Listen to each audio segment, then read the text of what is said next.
ಸಮಸ್ತ ಕನ್ನಡಿಗರಿಗೂ ಸ್ವಾಗತ. ಇವತ್ತು ತುಂಬಾ ಸಾಫ್ಟ್ ಅಂಡ್ ಸ್ಪಾಂಜಿ ಆಗಿರುವ ಮೃದುವಾಗಿರುವಂತಹ ಮಲ್ಲಿಗೆ ತಟ್ಟೆ ಇಡ್ಲಿನ ಹೇಗೆ ಮಾಡೋದಂತ ನೋಡೋಣ. ಇದನ್ನ ಚಟ್ನಿ ಜೊತೆ ಮತ್ತೆ ಇಡ್ಲಿ ಸಾಂಬಾರ್ ಜೊತೆ ಸರ್ವ್ ಮಾಡಬಹುದು.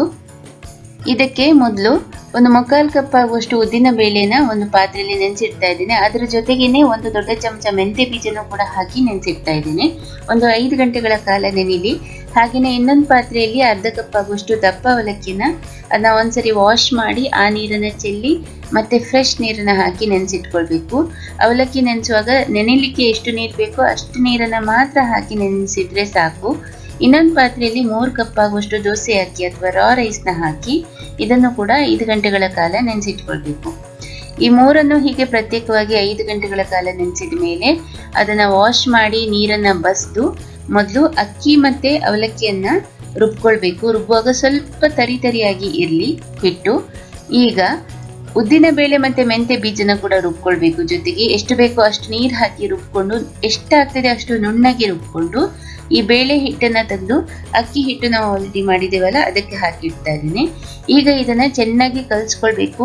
ನಾವು ಎಷ್ಟು ಕಲಿಸ್ತೇವೋ ಅಷ್ಟು ಸಾಫ್ಟ್ ಆಗಿ ಬರ್ತದೆ. ಸರಿಯಾಗಿ ಕಲಿಸದೇ ಇದ್ರೆ ಇಡ್ಲಿ ಗಟ್ಟಿ ಆಗ್ತದೆ. ಇದನ್ನ ಹೀಗೆ ಚೆನ್ನಾಗಿ ಕಲಸಿ ಇಡ್ಲಿ ಹಿಟ್ಟಿನ ಹದಕ್ಕೆ ತರಬೇಕು. ತುಂಬಾ ನೀರು ಹಾಕೋದೇನು ಬೇಡ. ರುಬ್ಬುವಾಗನೂ ಅಷ್ಟೇ, ಕಲಸುವಾಗನೂ ಅಷ್ಟೇ. ಈ ಹಿಟ್ಟನ್ನ 8 ರಿಂದ 10 ಗಂಟೆಗಳ ಕಾಲ ಹುಳಿ ಆಗ್ಲಿಕ್ಕೆ ಬಿಟ್ಟು ನಂತರ ರುಚಿಗೆ ತಕ್ಕಷ್ಟು ಉಪ್ಪನ್ನ ಹಾಕಬೇಕು.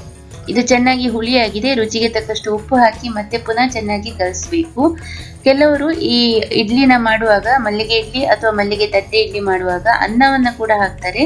ಅನ್ನ ಹಾಕ್ಬಹುದು, ಇನ್ನೂ ಸಾಫ್ಟ್ ಆಗ್ತದೆ. ಆದ್ರೆ ನಾನು ಯಾಕೆ ಹಾಕ್ಲಿಲ್ಲ ಅಂದ್ರೆ ಅನ್ನ ಹಾಕಿದಾಗ ರುಚಿ ಸ್ವಲ್ಪ ಕಡಿಮೆ ಆಗ್ತದೆ. ಅದಕ್ಕೋಸ್ಕರ ಹೀಗೇನೆ ಮಾಡ್ತಾ ಇದ್ದೇನೆ. ನೀವು ಹೀಗೆ ಮಾಡಿದ್ರು ಕೂಡ ಮಲ್ಲಿಗೆ ಅಷ್ಟೇ ಸಾಫ್ಟ್ ಆಗಿ ಮೃದುವಾಗಿ ಬರ್ತದೆ.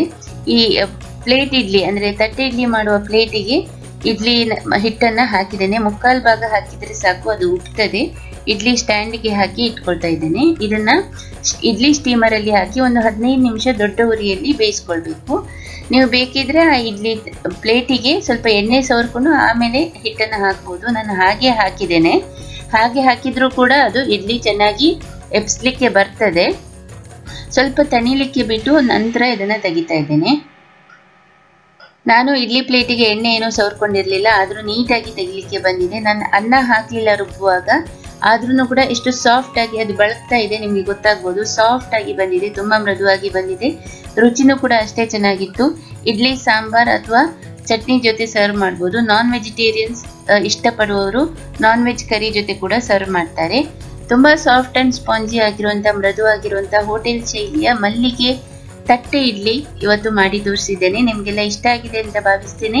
ಇನ್ನೂ ಹೆಚ್ಚಿನ ರೆಸಿಪಿಗಳಿಗಾಗಿ ನಮ್ಮ ಸವಿರುಚಿ ಚಾನೆಲ್ನ ಸಬ್ಸ್ಕ್ರೈಬ್ ಮಾಡಿ ಅಂತ ಕೇಳ್ಕೊಳ್ತೇನೆ. ಧನ್ಯವಾದಗಳು.